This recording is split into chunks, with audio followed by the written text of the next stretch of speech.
The cruel stepmother was the only one who loved me. Part 2. The next morning, Silas snatched the $100 bill from my hand.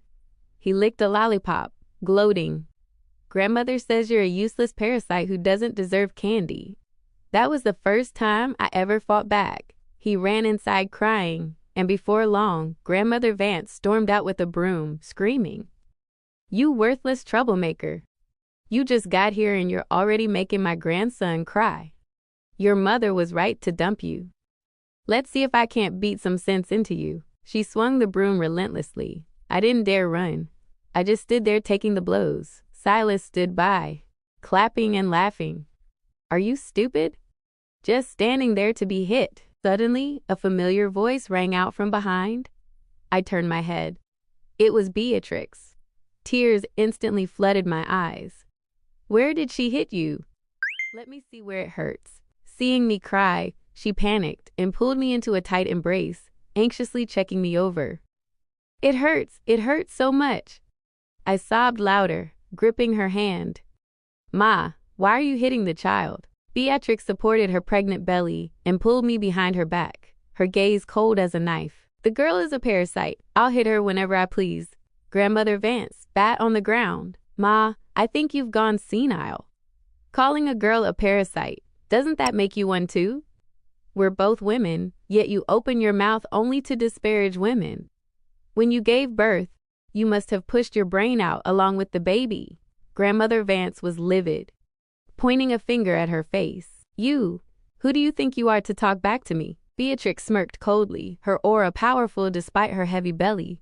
"I call you Ma out of respect, otherwise you'd just be a bitter old woman. I'm telling you now, Elowen is my daughter from this day forward. If you dare lay a finger on her again, I won't let it slide." Grandmother Vance sneered. "Her own mother didn't even want her.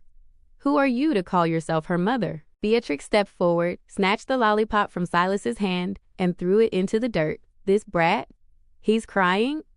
A stepmother is still a mother. From now on, anyone who bullies my daughter answers to me. I'll settle the score every single time."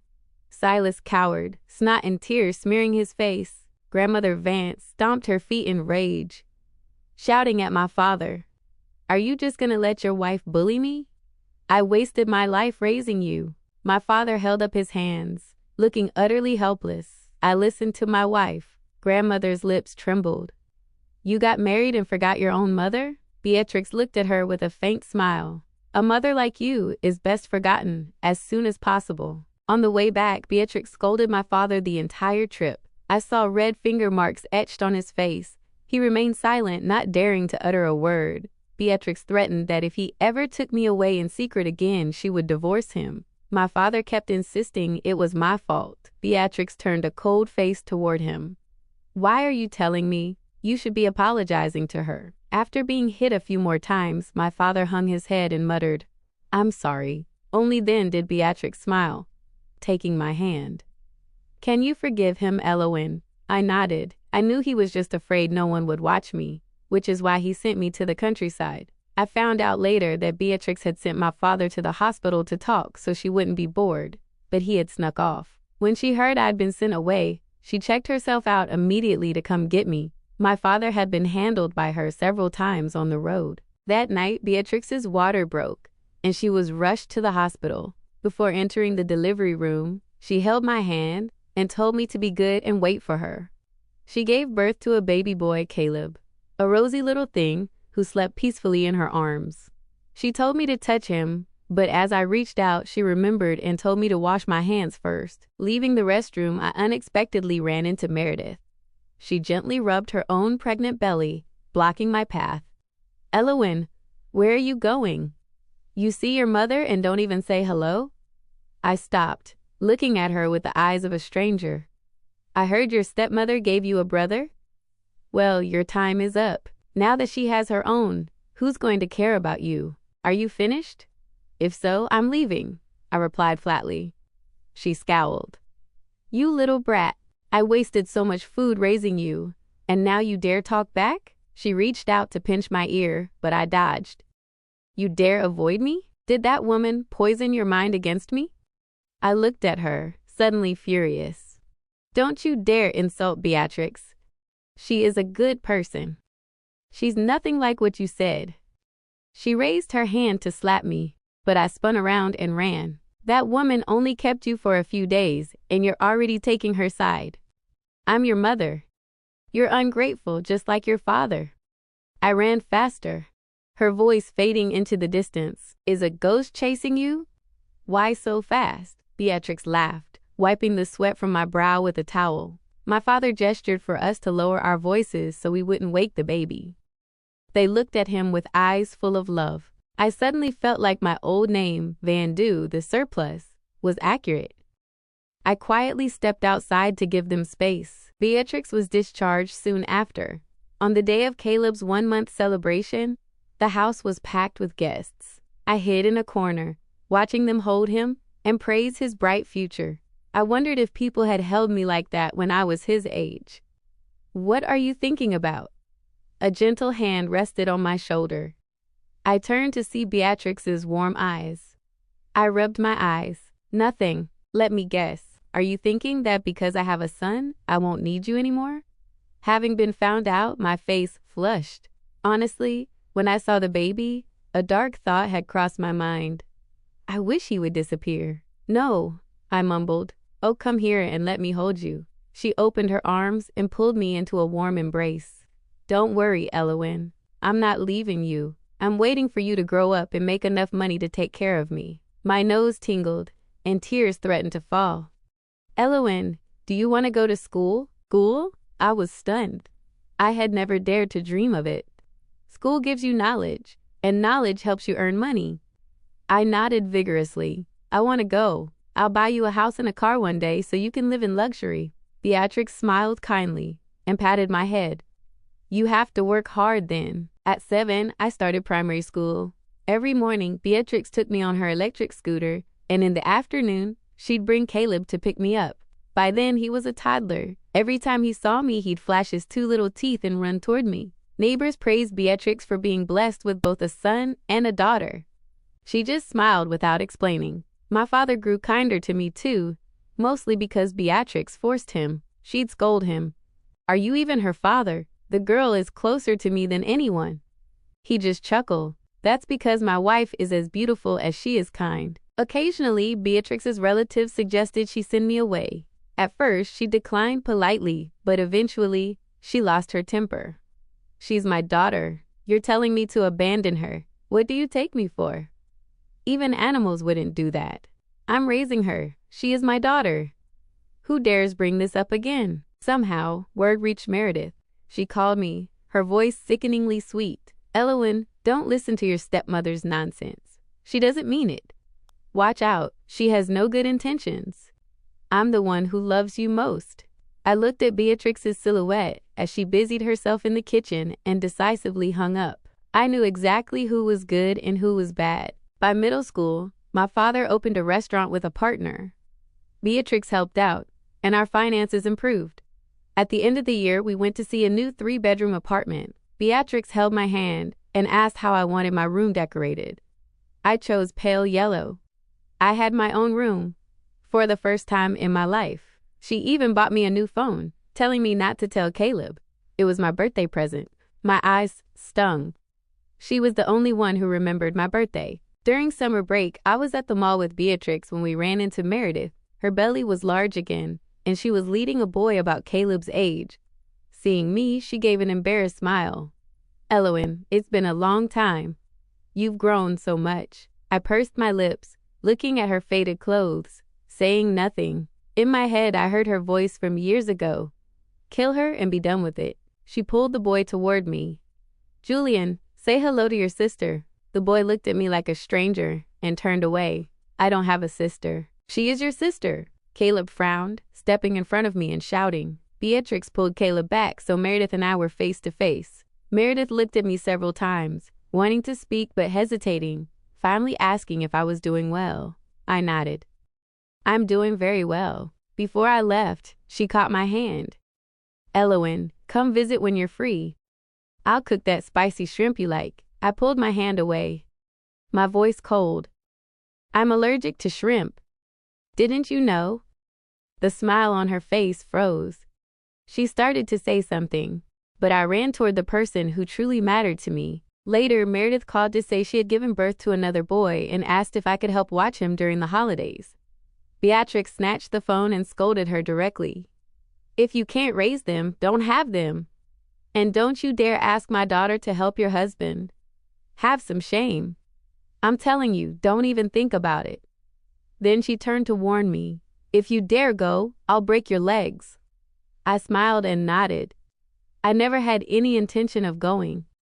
From the moment she left me at someone else's door, I stopped seeing her as a mother. In a flash, I was in high school. The college entrance exams were like a gathering storm. To let me study in peace, Beatrix took Caleb to stay at Grandmother Sterling's house. Grandmother Sterling scolded her. "She's not your flesh and blood. Why suffer for her?" Beatrix just smiled and gave vague answers. Grandmother Sterling called her heartless for being more devoted to me than her own son, then turned around and handed Beatrix 2 crates of milk, telling her to make sure the girls studied well. On exam day, Beatrix and Caleb came to cheer me on. She wore a deep pink dress, standing in the crowd with eyes full of expectation. The wrinkles of time at the corners of her eyes made my heart ache. After the exams, I secretly took a part-time job. Before starting university, I saved $2,000 and bought a gold necklace as a birthday gift for Beatrix. She held it in her hands, her smile radiant. That night, she made 2 social media posts about it. Meredith found out and called that night. She spoke in circles, accusing me of being heartless and not knowing who my real mother was. I pretended the signal was bad and hung up. Surprisingly, she commented on Beatrix's post, mockingly saying Beatrix was cruel for making me work part-time to buy her jewelry and demanding Beatrix return the necklace to the real mother. Beatrix didn't bother replying. She simply posted a photo of my acceptance letter to a top-tier university along with my $15,000 city scholarship award. Meredith couldn't sit still anymore. The next morning, she was at our door. I opened it to find her holding bags of fruit, smiling subserviently. As soon as she saw me, she gripped my hand. "Elowen, my daughter. I knew you could do it." I coldly pulled my hand away. I had forgotten the last time I touched her. "What are you doing here?" "I've come to take you home, of course. You've suffered so much these years. It breaks my heart." She spoke so sincerely, she almost seemed to believe her own lie. But I knew she didn't care about me. She was here for the money. I glanced at her, my voice tired. "I'm doing fine here. If you have something to say, say it." She panicked, pulling me closer and whispering, "You got a $15,000 reward, right?" "I just had another baby, and we're short on cash." "Let me borrow some." Well, a leech has arrived. How thick-skinned and fake can you be? You actually have the nerve to say that? That money belongs to my daughter. Does it have anything to do with you? Beatrix pushed me inside and turned to scold her like a thunderclap. Meredith, who already hated her, screamed back, "She's my child. Who are you to call yourself her mother? You're the one who drove us apart. A stepmother is never a good person." Beatrix put her hands on her hips, her voice booming. "I despise you, you shameless woman. When the girl needed you, where were you? The day you dumped her at my door, she was as thin as a stray cat. I've never seen a mother as cruel as you. Now that she's successful, you show your face to claim her? I'm telling you, unless she wants to go, don't you dare touch her." Caleb, hearing the noise, abandoned his cartoons and ran barefoot to stand in front of me, glaring at the intruder. Meredith was speechless, her mouth working but no words coming out. Beatrix looked at me, a trace of worry in her eyes. She was waiting for my choice. I looked down and whispered, "Mom, I'm hungry. Let's go inside and eat." Beatrix froze for a few seconds, as if she couldn't believe what she'd heard. When she finally reacted, she gripped my shoulders, her voice thick with joy. "Yes, let's go eat." Behind us, Meredith stood frozen. The door slammed shut. She stood there for a long time before finally leaving. After graduating, I started a gaming company with close friends. Our first release was a massive hit. That was the year I started buying things for real, renovating the house properly. Beatrix's hair had more silver now, but her spirit was as vibrant as ever.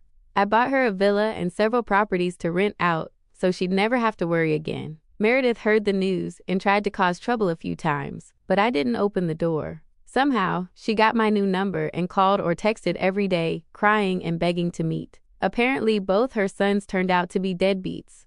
She told me to buy them each a villa and give them high positions in my company. I laughed, deleted the messages, and blocked the number. One day, Beatrix pointed a finger at Caleb, her face stern. "If you ever eye your sister's company or her money, I'll deal with you." He rolled his eyes. "Don't underestimate me, Mom. I have my own career." Beatrix and I looked at each other and burst into laughter. At 28, I married a friend from my university days. At the wedding, Beatrix walked as the mother of the bride. When I took her hand and introduced her to my colleagues and friends, I said with pride, "This is my mother." Her eyes were red, her hands trembling slightly, but she was filled with dignity. "This is the most beautiful rose I ever raised," she told them. At that moment, I knew my life had been mended in the right place. Meredith showed up too, but she was stopped at the door by security. She screamed, "Why won't you let me in? I'm her real mother." The guard looked her over and said dryly, "The bride's mother is sitting right there." "Who are you?" Meredith didn't give up after that day. She tried every way to contact me, begging, acting angry, even blaming me. I remained silent. Affection is like a savings box. If you never deposit anything, there's nothing to withdraw. Thank you for listening to my story. I appreciate all your support. I'll see you in the next video.